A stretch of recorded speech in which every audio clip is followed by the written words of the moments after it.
Acte 7. La cinquième guerre, 2025 à 2050. La cinquième guerre éclate, mais elle ne ressemble à aucune autre. Elle est invisible, diffuse, totale. Ce n'est plus seulement une guerre de soldats, de chars, ni d'avions.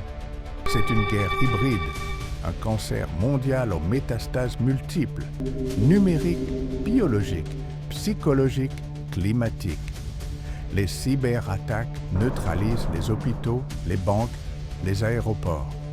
Des virus artificiels sont lâchés dans les villes. Des drones autonomes patrouillent dans les bidonvilles. Des armes météorologiques provoquent des inondations dévastatrices en Afrique, des incendies inextinguibles en Amazonie, des tempêtes de poussière en Asie centrale. Sorghoul, dans sous son apparence humaine, manipule les présidents, provoque des conflits par de faux attentats, infiltre les parlements. Murja diffuse des cultes extrémistes par millions de vues. Karn rallume les guerres ethniques, même dans les sociétés dites avancées. Les peuples se méfient des scientifiques, des journalistes, de leurs voisins. Xival devient presque omniprésent. Il contrôle les données, les monnaies numériques, les campagnes électorales, jusqu'aux rêves injectés par les implants sensoriels. Nevrak, lui, tente un dernier assaut. Il implante le doute même chez les éveillés. La souffrance est telle que les gens veulent oublier tout, même eux-mêmes. Mais le cœur éveillé riposte. Traïb et ses compagnons ne cherchent pas à gagner. Ils cherchent à rappeler, à rallumer, à unir. Ils organisent des nuits d'écoute, où les peuples partagent leur douleur au même moment à travers le monde.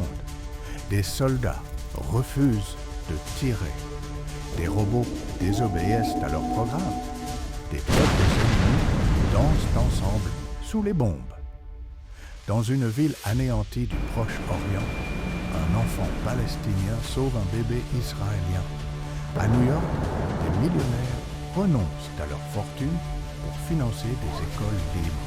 À Moscou, une mutinerie pacifique libère des prisonniers politiques.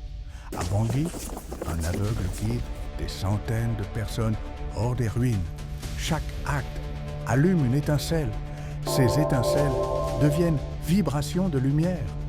Et à mesure que la guerre s'étend, la conscience s'éveille.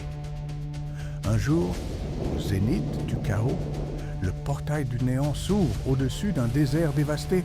Burn, l'entité maléfique suprême, commence à émerger. Le ciel s'ouvre, les étoiles se voilent. Mais Traïb, debout au centre du vortex, ne tremble pas.